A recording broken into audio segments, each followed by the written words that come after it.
ಗೆಳೆಯರೆ, ಮೀಡಿಯಾ ಮಾಸ್ಟರ್ಸ್ಗೆ ಸ್ವಾಗತ ಸುಸ್ವಾಗತ. ಸ್ನೇಹಿತರೆ, ಭಾರತ ಚೀನಾ ಗಡಿಯಲ್ಲಿ ಉದ್ವಿಗ್ನತೆ ಹೆಚ್ಚಾಗ್ತಾ ಇದೆ.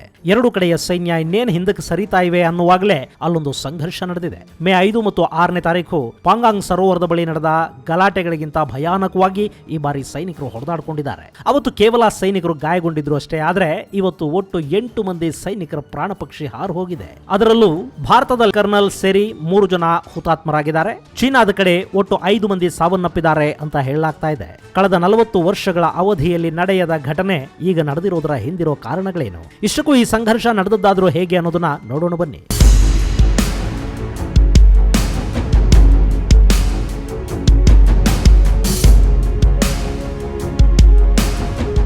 ಗೆಳೆಯರೆ, ಅದು ಜೂನ್ 15. ಲಡಾಖ್ನ ಯುದ್ಧಭೂಮಿ ಕೆಂಪೇರಿತ್ತು. ಗಲ್ವಾನ್ ಪ್ರದೇಶದಲ್ಲಿದ್ದ ಸೈನಿಕರು ಹಿಂದಕ್ಕೆ ಸರಿತಾ ಇದ್ರು. ಆ ಹಂತದಲ್ಲಿ ಚೀನಾ ಮತ್ತು ಭಾರತದ ಸೈನಿಕರ ನಡುವೆ ಜಗಳ ಶುರುವಾಯಿತು.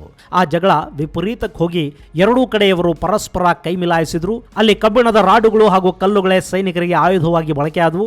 ಹೀಗೆ ಸೈನಿಕರು ಕಲ್ಲು ಮತ್ತು ರಾಡ್ನಿಂದ ಹೊಡೆದಾಡಿದ ಪರಿಣಾಮ ಭಾರತದ 3 ಸೈನಿಕರು ಸಾವನ್ನಪ್ಪಿದ್ರೆ ಚೀನಾ ತನ್ನ 5 ಸೈನಿಕರನ್ನ ಕಳ್ಕೋಬೇಕಾಯಿತು. ಇನ್ನುಳಿದ ಹಾಗೆ ಸಾಕಷ್ಟು ಗಾಯಾಳುಗಳು ಸಹ ಅಲ್ಲಿದ್ರು. ಇದು ಚೀನಾ ಮತ್ತು ಭಾರತದ ನಡುವೆ ನಡೀತಿರೋ ಗಡಿ ಸಂಘರ್ಷದ ಪರಿಸ್ಥಿತಿ.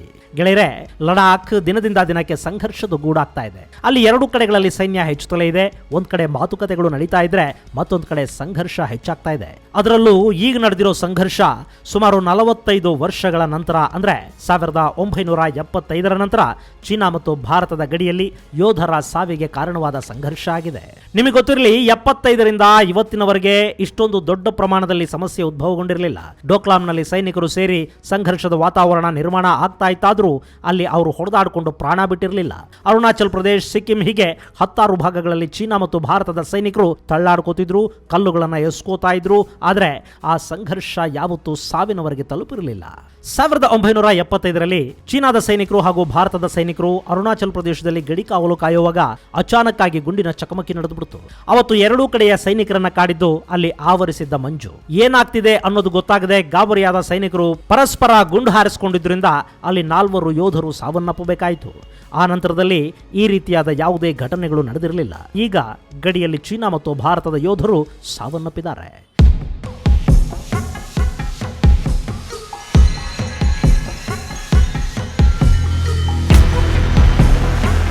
ಗೆಳೆಯರೆ, ಜೂನ್ 6ರಂದು ಭಾರತ ಮತ್ತು ಚೀನಾದ ನಡುವೆ ಮಾತುಕತೆ ನಡೆದಿತ್ತು.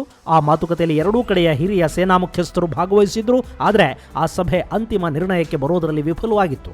ಅವತ್ತು ನಡೆದ ಮಾತುಕತೆಗಳ ಕಾರಣದಿಂದಾಗಿ 2 ಕಡೆಗಳಲ್ಲೂ ಸೈನ್ಯವನ್ನು ಹಿಂಪಡೆಯೋದಕ್ಕೆ ನಿರ್ಧರಿಸಿದ್ರು. ಹೀಗೆ ಸೈನ್ಯ LACಯ ಎಲ್ಲ ಕಡೆಗಳಲ್ಲೂ ಹಿಂದಕ್ಕೆ ಸರಿಯುವ ಹಂತದಲ್ಲಿ ಗಲ್ವಾನ್ ಕಣಿವೆ ಪ್ರದೇಶದಲ್ಲಿ 2 ಕಡೆಯ ಸೈನಿಕರು ಕೂಡ ಕಿತ್ತಾಡ್ಕೊಂಡಿದ್ದಾರೆ. ಚೀನಿಯರನ್ನ ಒಂದೇ ಒಂದು ಹೆಜ್ಜೆ ಕೂಡ ಮುಂದಕ್ಕಿಡೋದಕ್ಕೆ ಬಿಡೋದಿಲ್ಲ ಅನ್ನೋ ಸಂಕಲ್ಪದಲ್ಲಿದ್ದ ಭಾರತೀಯ ಸೈನಿಕರು ಚೀನಿಯರನ್ನ ಅಡ್ಡಗಟ್ಟಿದ್ದಾರೆ. ಇದರಿಂದ ಅಲ್ಲಿ ಸಂಘರ್ಷ ನಡೆದಿದೆ.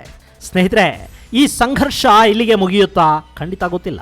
ಈಗಾಗಲೇ ಗಡಿಯಲ್ಲಿ ಹಿರಿಯ ಅಧಿಕಾರಿಗಳ ಸಭೆಗಳು ಆರಂಭಗೊಂಡಿವೆ. ಅವರು ಸ್ಥಳೀಯ ಪರಿಸ್ಥಿತಿಯನ್ನ ಸುಧಾರಿಸೋದಕ್ಕೆ ಮುಂದಾಗ್ತಾ ಇದ್ದಾರೆ. ಇದೇ ವೇಳೆ ಚೀನಾದ ವಿದೇಶಾಂಗ ಇಲಾಖೆ ಈ ಸಂಘರ್ಷಕ್ಕೆ ಭಾರತೀಯ ಸೈನಿಕರನ್ನ ಹೊಣೆ ಮಾಡ್ತಾ ಇದೆ. ನಾವು ಸಾಕಷ್ಟು ಸಭೆಗಳನ್ನು ನಡೆಸ್ತಾ ಇದ್ದೀವಿ.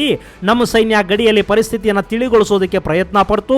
ಈ ಹಂತದಲ್ಲಿ ಭಾರತೀಯ ಸೈನಿಕರೇ ನಮ್ಮನ್ನ ಕೆಣಕಿದ್ರು, ಅವರು ಗಡಿ ರೇಖೆಯನ್ನು ಉಲ್ಲಂಘಿಸಿದ್ರು. ಹೀಗಾಗಿ ಅಲ್ಲಿ ಗಲಾಟೆ ನಡೆದಿದೆ. 2 ಕಡೆಗಳಲ್ಲೂ ಕೂಡ ಸಾವು ನೋವು ಸಂಭವಿಸಿದೆ ಅಂತ ಹೇಳಿದೆ ಚೀನಾದ ವಿದೇಶಾಂಗ ಇಲಾಖೆ. ಇತ್ತ ಮತ್ತೊಂದು ಕಡೆ ಭಾರತದಲ್ಲಿ ರಕ್ಷಣಾ ಸಚಿವ Rajnath Singh, chief of army staff Bipin Rawat, ವಿದೇಶಾಂಗ ಸಚಿವ ಜೈಶಂಕರ್ ಹಾಗೂ ಸೇನಾ ಮುಖ್ಯಸ್ಥ MN ನರವಣೆ ಸೇರಿ ಸಭೆ ನಡೆಸಿದ್ದಾರೆ. ಹೀಗಾಗಿನೇ ಈ ಸಂಘರ್ಷ ಎಲ್ಲಿಗೆ ಹೋಗಿ ಮುಟ್ಟುತ್ತೆ ಅನ್ನೋ ಅನುಮಾನ ಹೆಚ್ಚಾಗ್ತಿರೋದು. ಗೆಳೆಯರೇ, ಇಲ್ಲಿ ಯುದ್ಧ ಚೀನಾವನ್ನು ಹೊರತುಪಡಿಸಿ ಬೇರಿನ್ಯಾರಿಗೂ ಬೇಕಿಲ್ಲ. ಅವರಿಗೆ ವಿಶ್ವದ ಗಮನ ಬೇರೆ ಕಡೆ ಸೆಳೆಯುವ ಉದ್ದೇಶ ಇರೋದ್ರಿಂದ ಅದೇನು ಬೇಕಾದರೂ ಮಾಡೋದಕ್ಕೆ ಚೀನಾ ಸಿದ್ಧ ಇದೆ. ಚೀನಾ ನಂಬಿಕೆಗೆ ಅರ್ಹವಾದ ದೇಶವಲ್ಲ ಅನ್ನೋದು ಈಗಾಗಲೇ ಪ್ರೂವ್ ಆಗಿದೆ ಕೂಡ.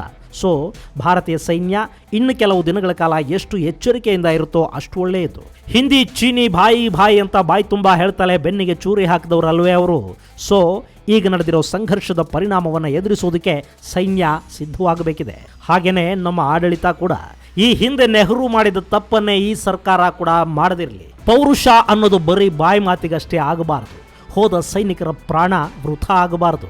ಮತ್ತೊಮ್ಮೆ ಹುತಾತ್ಮ ಸೈನಿಕರಿಗೆ ಗೌರವವನ್ನು ಅರ್ಪಿಸ್ತಾ ಈ ಸಣ್ಣ ಮಾಹಿತಿಯನ್ನು ಮುಗಿಸ್ತೀನಿ. ಮುಂದಿನ ವಿಡಿಯೋದಲ್ಲಿ ಚೀನಾ ನೇಪಾಳವನ್ನು ಹೇಗೆ ಭಾರತದ ವಿರುದ್ಧ ಎತ್ತಿ ಕಟ್ಟಿದೆ ಅನ್ನೋದ್ರ ಬಗ್ಗೆ ಮಾಹಿತಿ ಕೊಡ್ತೀನಿ. ಅಲ್ಲಿವರೆಗೆ ಜೈ ಹಿಂದ್, ಜೈ ಕರ್ನಾಟಕ.